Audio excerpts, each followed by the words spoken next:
Well, hello everyone, and welcome to another edition of the DC Capstone Report, another podcast on Alabama football. Glad you all tuned in again this week. Sorry last week there was no podcast. I did put up a brief live video. I was traveling out of the country last week, was unable to get a podcast up, but we were able to get up a live video. I hope some of you saw it, and I'll go into that in a little more detail in just a few minutes. But it's tough week this week coming in to this podcast after a shocking defeat at Vanderbilt by the hands of the Vanderbilt Commodores. Alabama loses the ball game 40-35.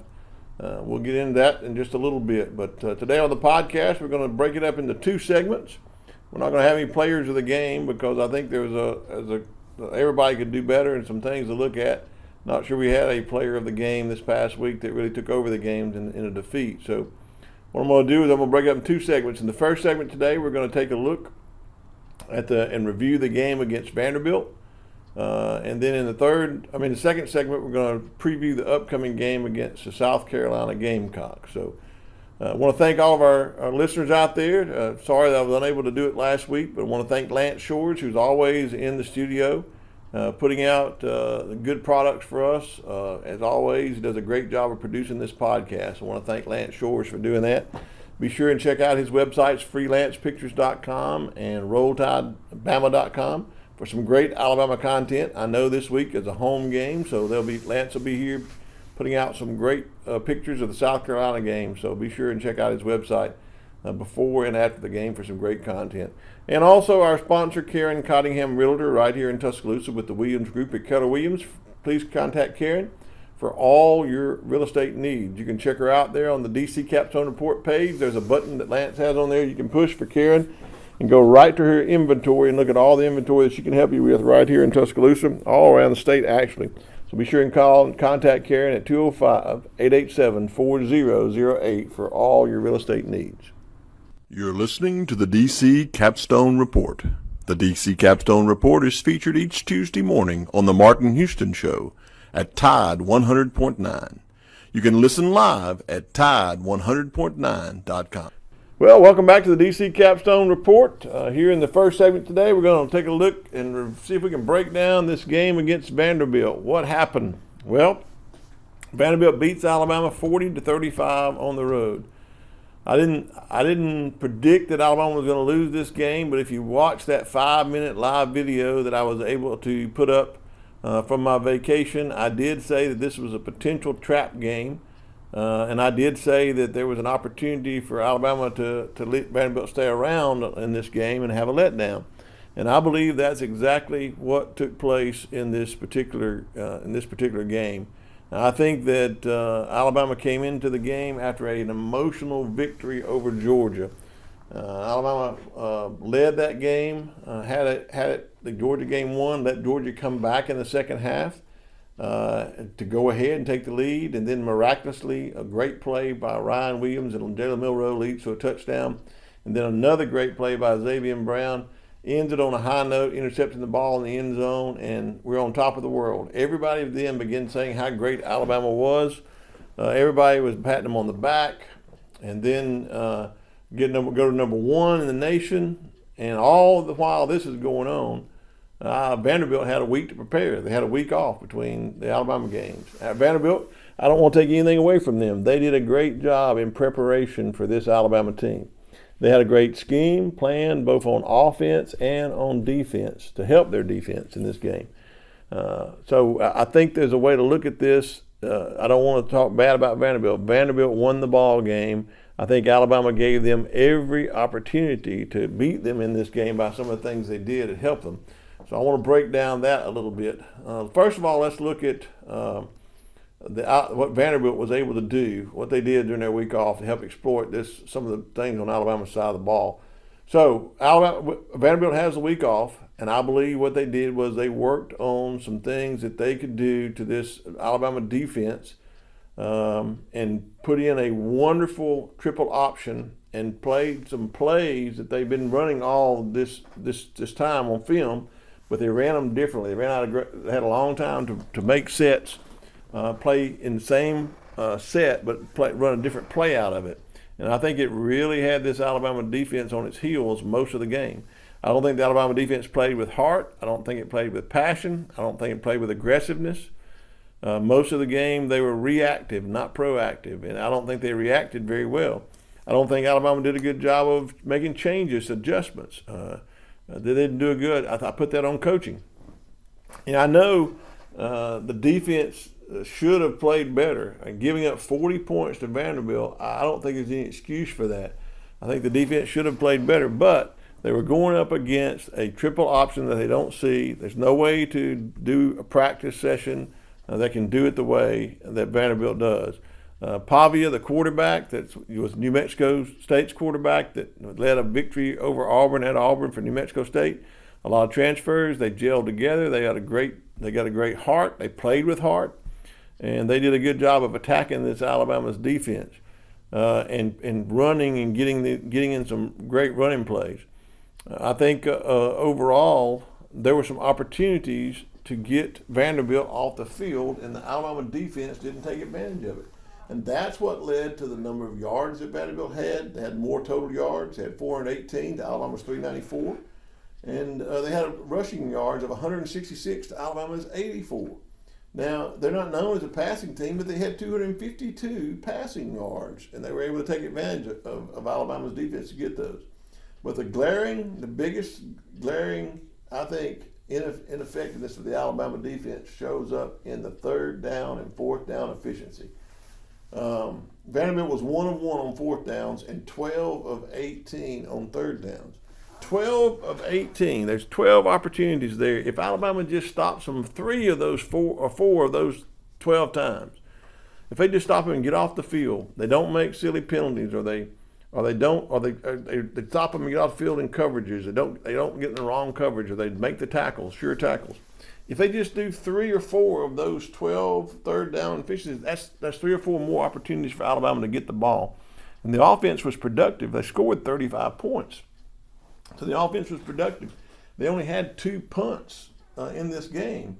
So there was a pick six that was a tip ball that was taken back, and then there was a fumble loss by Alabama to end drives, but only 2 punts.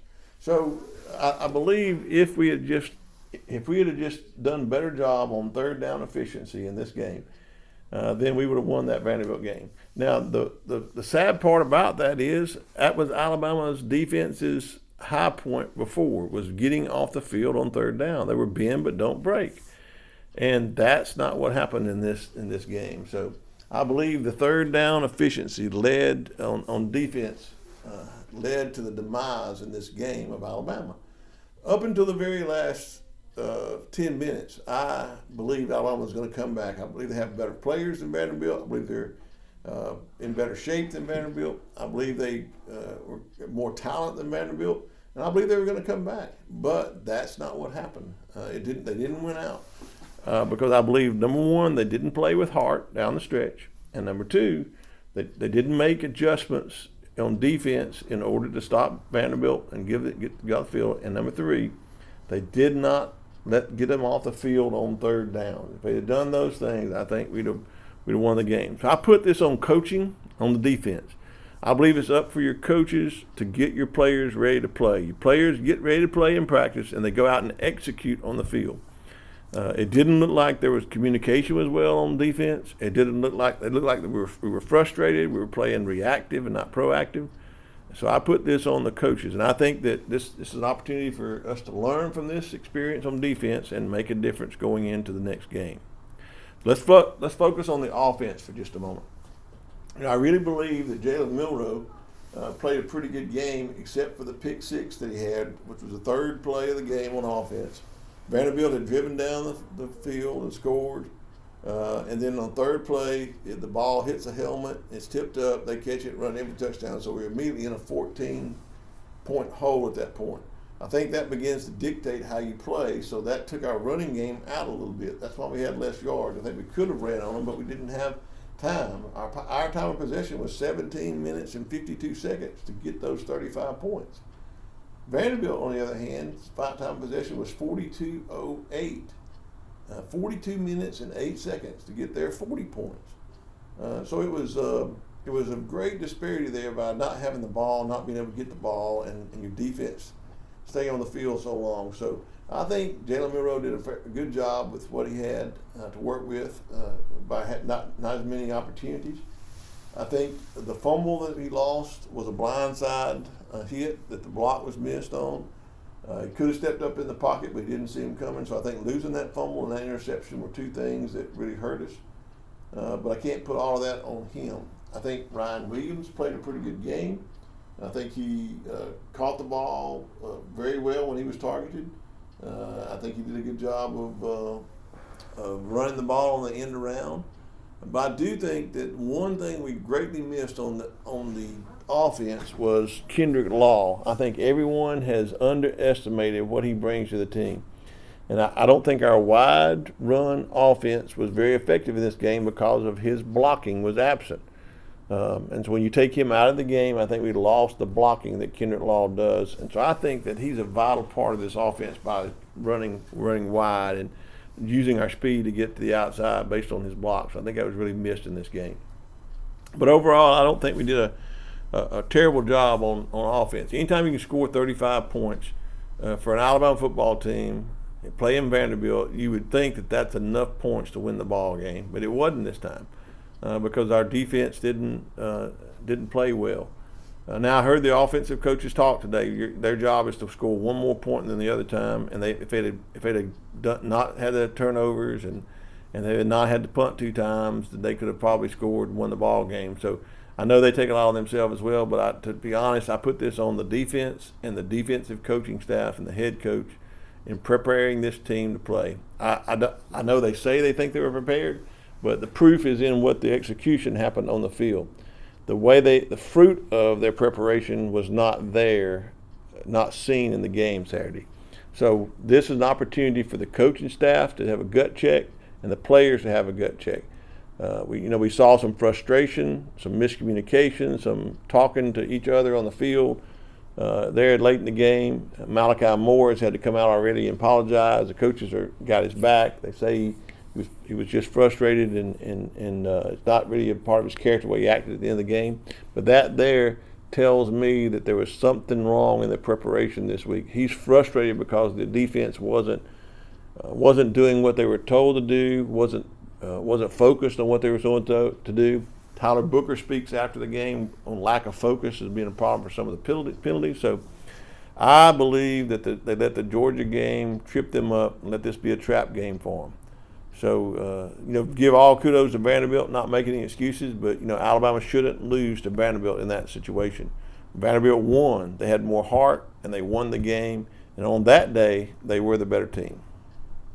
Well, welcome back to the DC Capstone Report. We're going to talk about our second and final segment here today. Again, thanks for all of our listeners.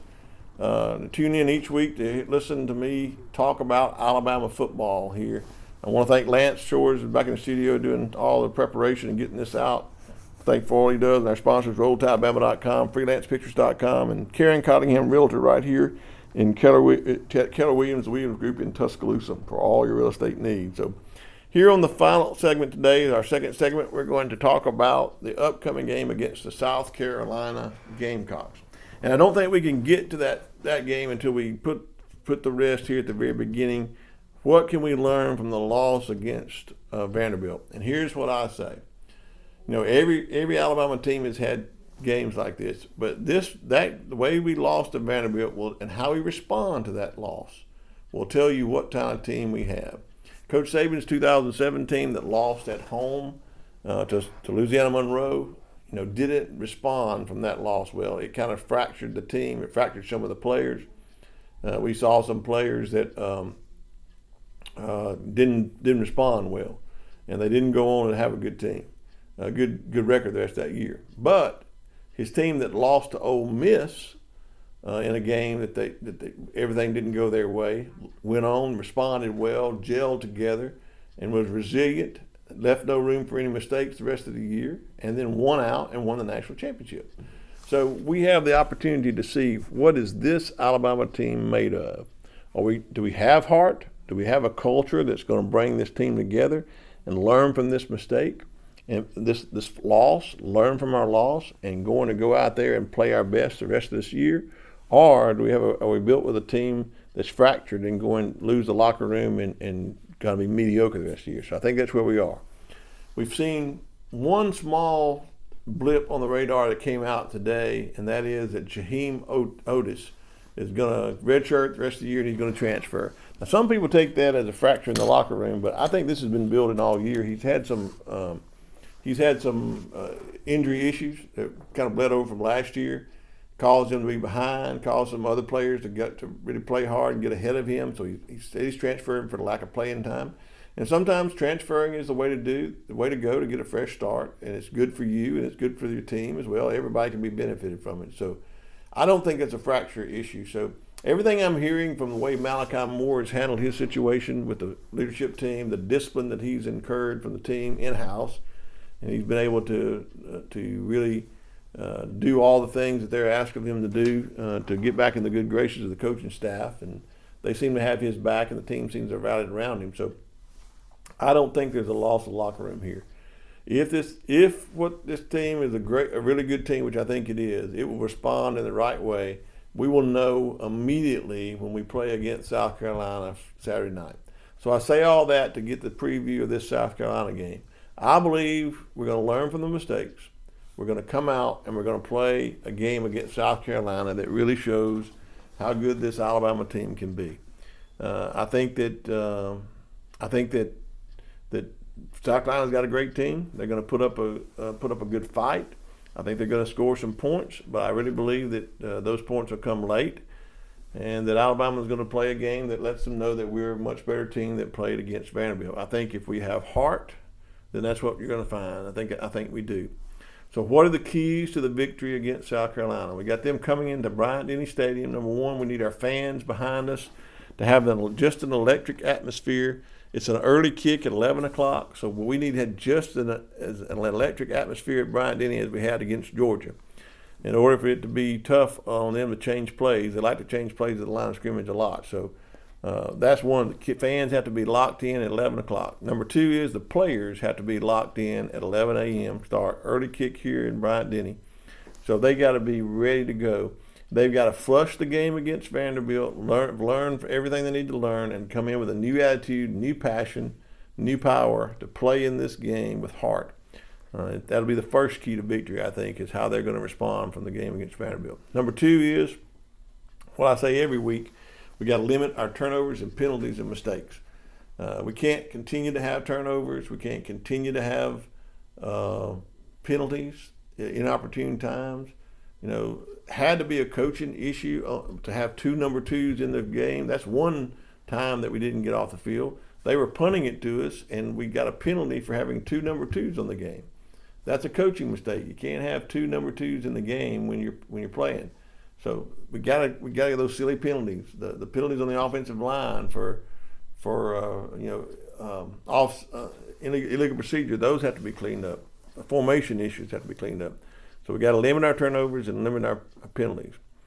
On defense, we have to get off the field on third down. We've got to get back to the Bama style of defensive play where we stop, put pressure on the quarterback, we make it hard for him to throw in lanes. We keep him in the pocket, don't let him beat us with his legs, and we get him sacked in the pocket. South Carolina's got a player who loves to throw the ball, but he loves to run the ball too. So he can do that. He can extend plays with legs. We got to keep him in the pocket. We got to get some pressure on him so he doesn't have open windows to throw the ball. And we got to get some sacks in this game. So we've got to get off the field on third down especially. We can't let them extend their plays. On offense, we're going to have to run the ball. Ole Miss had a lot of success running the ball against South Carolina. I believe South Carolina looked at the Ole Miss game and they thought that Ole Miss was going to throw the ball 40 times. So that's what they prepared for, and then Ole Miss took advantage of it. That's taking advantage of what the other team gives you. So that's what we have to do in this game. If they set up to cover the pass, we got to get into the running formations and run the ball. I think that they showed that Ole Miss could run against them. Alabama can run against them as well. If they try to get in the formation to stop the run, then we're going to have to throw the ball. And so that's what we got to do. We got to take advantage of what the defense gives us. they have two great rushers on that South Carolina field on both sides of the ends of the line. So our outside tackles are going to have to play really good in this game, and they're going to have to be able to hold up under that pressure that they're going to try to put on Jalen Milroe. So Jalen Milroe may have to extend some plays with his legs if he's flushed out of the pocket. But I really believe that it's going to come down to taking advantage of what South Carolina gives us. And I really believe that Alabama is going to be able to do that. I think Alabama comes out and plays with heart. I believe they limit their penalties and mistakes. I believe they do a good job of coming out and setting a statement game. And I think when it's all said and done, Alabama wins this game, and it's not close until the end. I got Alabama winning the game. Alabama 42, South Carolina 20. Well, that's it this week for the DC Capstone Report. Thank you all for tuning in and listening. We'll be back next week for another podcast on Alabama football. Always check us out at dccapstonereport.com, DC Capstone Report Facebook page. We're also on Spotify if you'd like to check us out there. Again, thanks for Lance Shores back in the studio. This is DC with the DC Capstone Report signing off with a big Roll Tide.